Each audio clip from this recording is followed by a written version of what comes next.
whenever I think this lady, I think of the fucking, that one, the scary maze. Ah!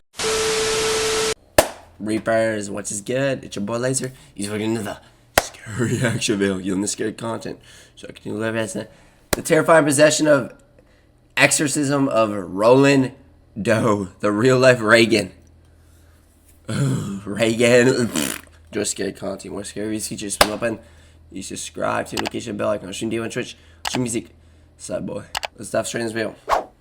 Throughout the ages, images of demons depict frightening supernatural creatures with horns, sharp teeth and nails, with the power to cause great suffering. Perhaps more terrifying than the idea that demons exist is the idea that their spirit has entered into and taken control of an unsuspecting person. Even more so when that person is an innocent young boy. One account, in which the cult film The Exorcist was based upon, is the real-life possession of a young boy known as Roland 𝐬.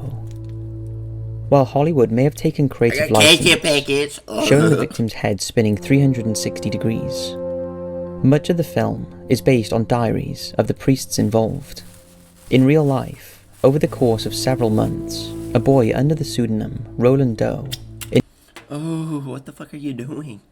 Are you good? What are you doing? You good? You good? Endured bodily harm and terror that is hard to... I've never seen this movie, but like whenever I think this lady, I think of the fucking that one the scary maze. Ah! Imagine. Roland grew up in a quiet town in Maryland in around 1935 and was a young child to... I would play a game of it and be actually doing it on stream. That'd be stupid because like I've already played it and it's like stupid. German Lutheran Christian family. He read comic books and listened to the radio and was an average student. Not good at making friends with people his own age. If I ever do blow up, I want someone to make a channel, you know how they have like those second channels of like clips of me? I want someone to make one like that. Like more laser effect or something like that, and then like manage it. Roland developed a special relationship with his aunt Harriet, who was a spiritualist and a self-professed Christian. His aunt saw the Ouija board as a means of communicating with those who had passed on, and when Roland showed interest in it, she showed him how to use it. In 1948, when Roland was 13 years old, Harriet died after a long illness. While a spiritualist like Harriet would have discouraged the use of an Ouija board by a novice like Roland, especially in a vulnerable state, his parents believed that using it would be good for his mourning. It was at this time that he began using the board in hopes of communicating with Harriet. Hey Ouija board, will I get any bitches soon? Hey Ouija board, is this potato gonna taste good? Hey Ouija board, why are these biscuits dry as fuck? Hey Ouija board. Ouija board. Ouija board. You have sex with Ouija? Before long, small noises and cries with no explainable origin began being heard around the family home. Over time, they became louder and more violent, and always when Roland was nearby. Then came the scratching noises. Roland's father initially said the scratching sounds were caused by a mouse or a rat, so he tore up the floorboards and took down wall panels, but never found anything that could be making the noises. His search became rather desperate as the noises gained momentum.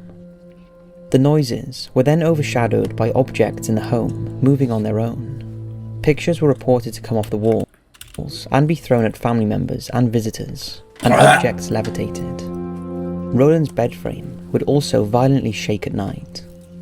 The bizarre events followed Roland to school. In front of his entire class and teacher, his desk began to shake, and all of the contents from inside it were thrown into the air and across the room. His frightened parents consulted relatives and neighbours, and decided to take Roland to doctors and psychiatrists, who could offer no explanation. Finally, they went to their minister, Reverend Luther 𝐿𝐶.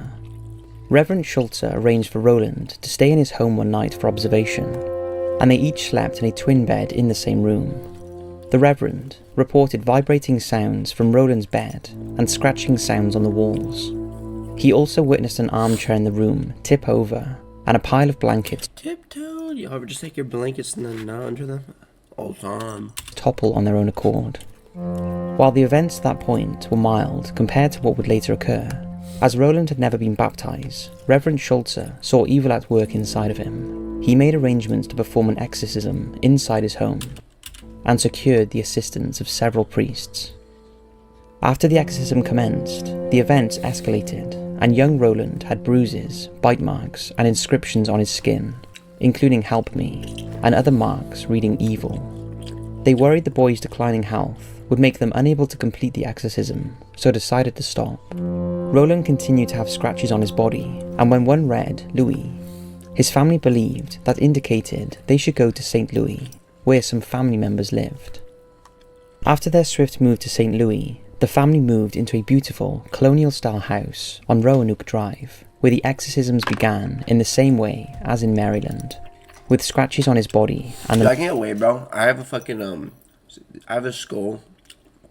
I used my Amazon gift card. I'm saving money. I'm a genius. I have a gift card. I got this like Reaper necklace coming soon. It's gonna be so cool. I can't wait to show it on stream. I also got this new hoodie. What do y'all think? I ordered it off Amazon. It's really cool. It's like a skull. I fucking love it, man. the mattress shaking. Roland would also like speak laser, you buy more striped shirts. I have like every. You know, I have like a yellow one. I don't wear it though. Latin in a guttural voice that was not his own. Despite what he was going through, Roland seemed calm during the day. It was at night the screaming and wild outbursts began. He reacted violently when he saw any sacred object, including photos of Jesus Christ. Over a 2-month period, Roland endured between 20 and 30 rites of exorcism, when his parents had finally had enough and took him to the Alexian Brothers Hospital. But the nightly exorcisms continued. A psychiatrist who was present had written a 16-page account of what he had seen, complete with the descriptions of the phenomena the Doe family had experienced, and instructions for future exorcisms. It seemed the harder the priest tried to drive out the demon, the more aggressive it got.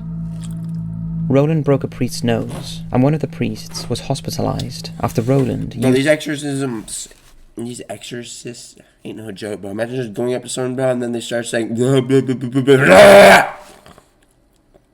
You ever just give exorcisms on your jelly? Y'all see this jelly? Y'all ever just swap it for period blood and then lick it? Used a bed spring to cut the priest's arm. One morning, Roland awoke with seizures and yelled at the priests that Satan would always be with him. That evening, at 10:45 p.m, the priest called upon St. Michael, and 7 minutes later, Roland came out of the trance and said he's gone, stating he had a vision that St. Michael vanquished Satan on a battlefield. Father William Bowden, a famous Catholic exorcist priest who performed many of the rites, kept a diary of the cleansing process, which ultimately took several months. After Roland came out of the trance, the strange behaviour immediately ceased, and his family moved back to the East Coast in hopes of leaving this dark past behind. Roland ended up graduating from high school, got married, and had children. While Roland's real identity has been revealed as Ronald 𝐈𝐭'𝐬. Rogan! Give me an exorcism. This pussy was dry as fuck. More dry than my mouth after sucking off leeches. Or possibly Robbie Mannerheim. He has never been interviewed. Roland would be over 80 years old now if he is still alive, and everyone else involved has passed away, including the men who banished the evil from his body. While it is said that Roland has no memory of the incidents, one wonders if his parents told him, or what he would tell others about the year of his life that was lost. It's hard to believe that one can simply put it behind them, even if they remain anonymous. In total, almost 50 people witnessed horrors of the possession and exorcisms, and many of the priests who assisted were never the same. The family's house in St. Louis is still standing. The room in Alexian Brothers Hospital was boarded up and sealed following the exorcism, then demolished in 1978. The house where the family lived in Maryland is now a vacant lot. In Creepy ass 1971, music, when bruh. Roland would have been around I know 35 we're talking about Exorcist, but like, come on. years old, William Peter Blatty wrote the best-selling novel The Exorcist, based on the unofficial diaries kept by priests who helped Roland rid the evil from his body. This was then turned in to what has long been voted the most terrifying movie ever made.